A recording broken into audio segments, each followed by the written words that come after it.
Papa, kailan ba sila magpapatali? Di ko pa alam sa ngayon, ngunit wala pang sinabi ni Alfredo sa akin. Sa aking pag-uunawa, nais na Esperanza mangyari ito sa susunod na buwan. Napag-isip ko, bakit hindi pa siya makapagpasya?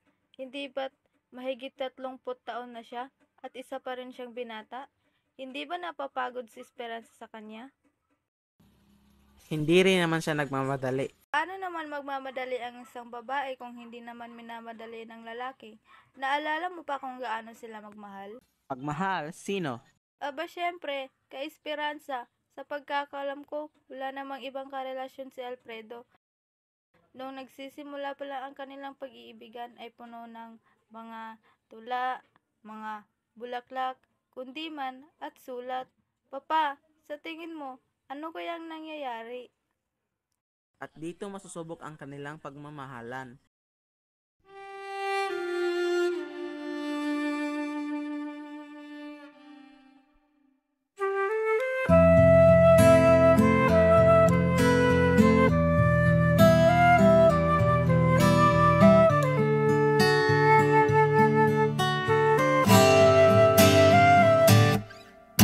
Tungalay kong arana para sa dalagang walang kasing ganda.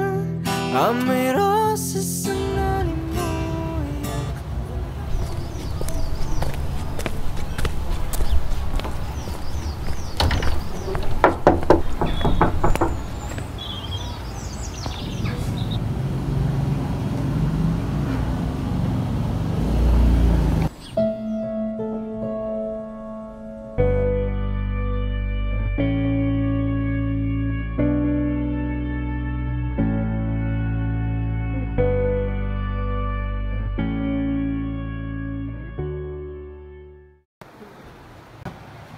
Magandang hapon, guys. Magandang hapon din sa iyo.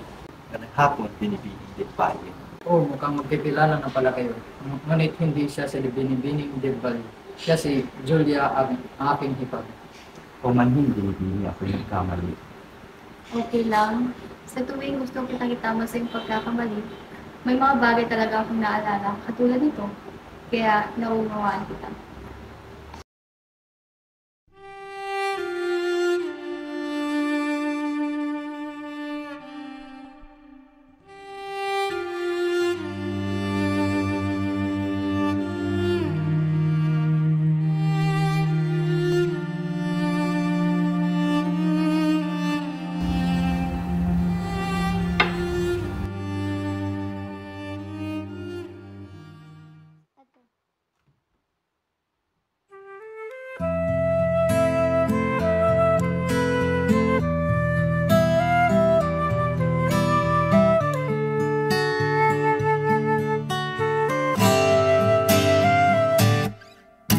Tungalay kong arana para sa dalagang walang kasing ganda.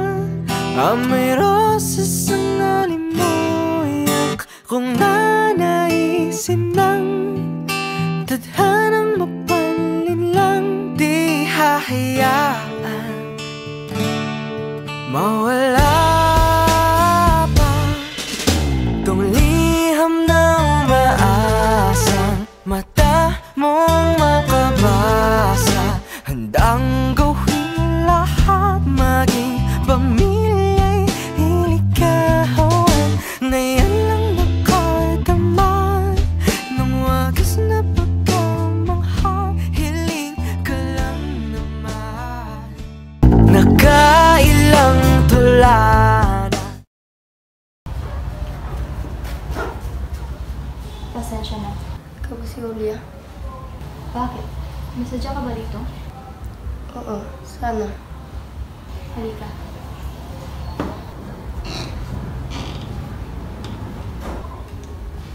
Marunong ka ba maglala ng ahendress? Oo. Kung sa gayon, sandali lang. Kukunin ko.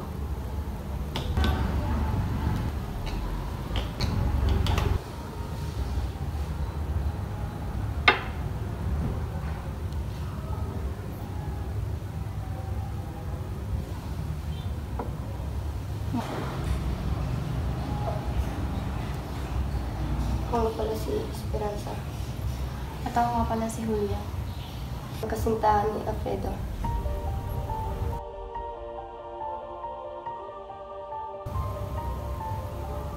Ganun ba?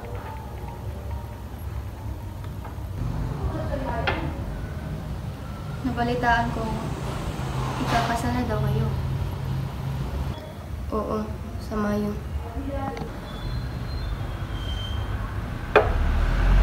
Kung gayon, sana'y magbungang yung pagmamahal. Sigurado ka bang mahal ka ni Alfredo? Sa tagal naman pinagsamahan, bakit naman hindi? Kung sa ganun ay, hindi ko nahalangin pa ang iyong pagmamahalan. Huwag kang mag-alala. Lalayuan ko rin si Alfredo.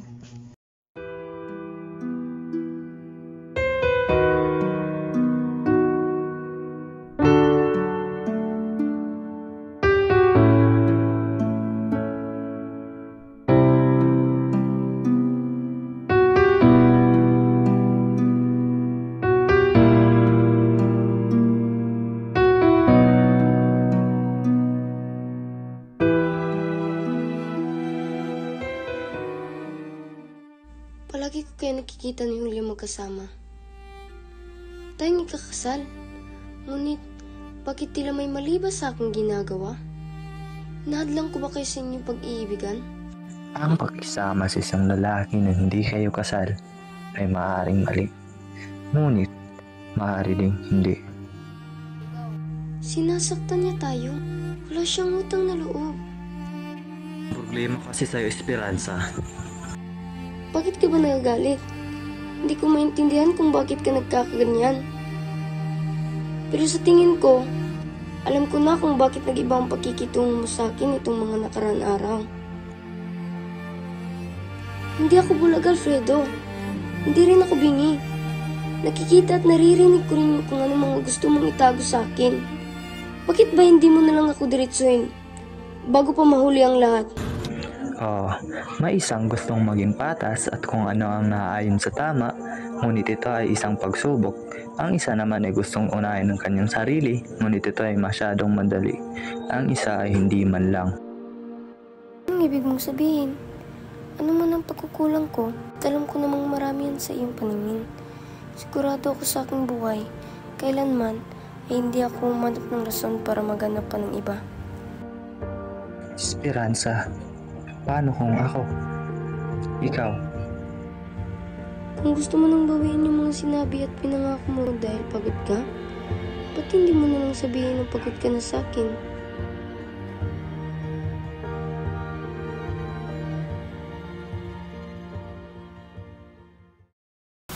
Ganda ng paligid, oh. Oo nga, Jed. Uy, doon na pala si Julia, oh. Sige, punta na ako dun.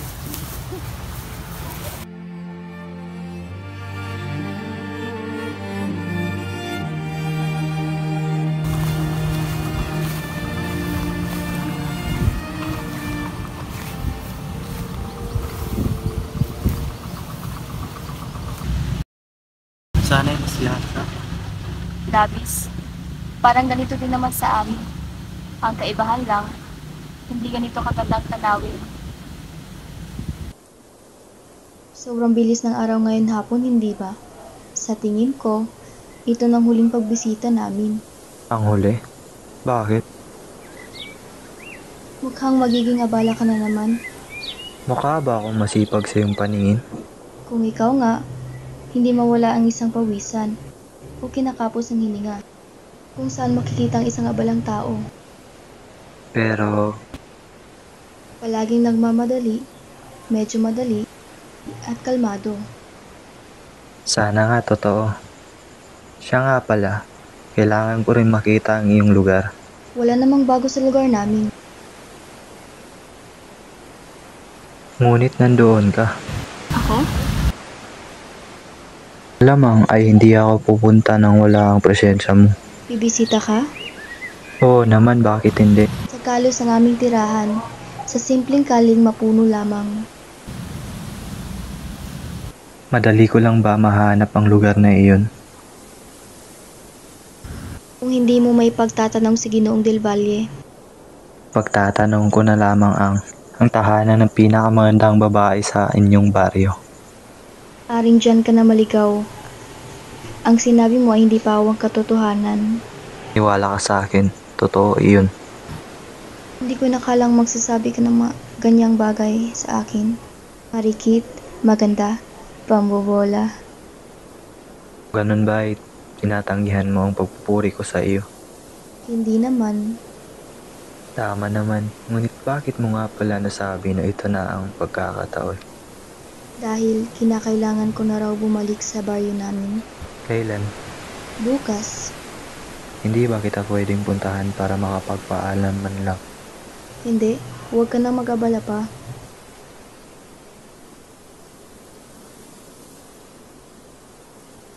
Paalam.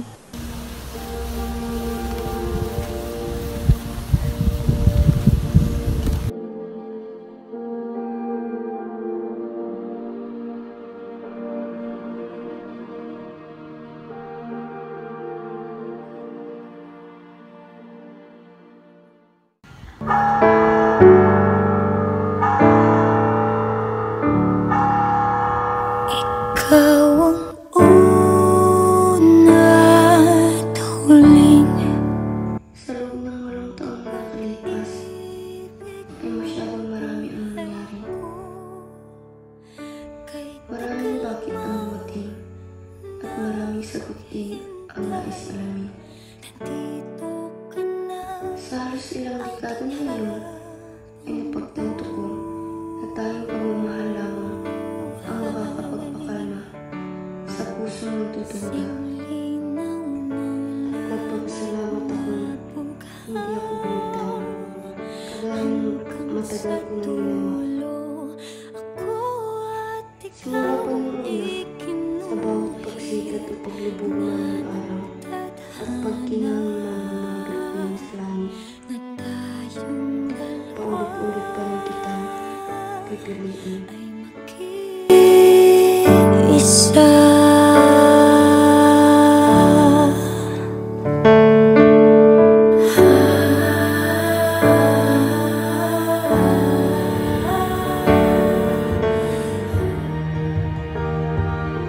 Sa loob ng 8 taong hindi pagkikita ay may mga nagbago sa iyo.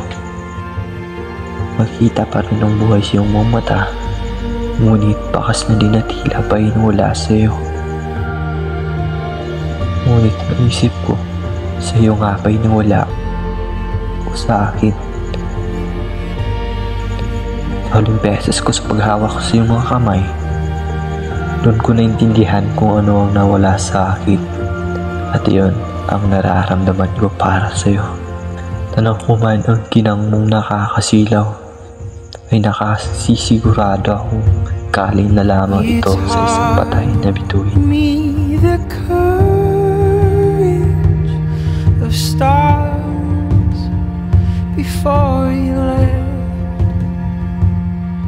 How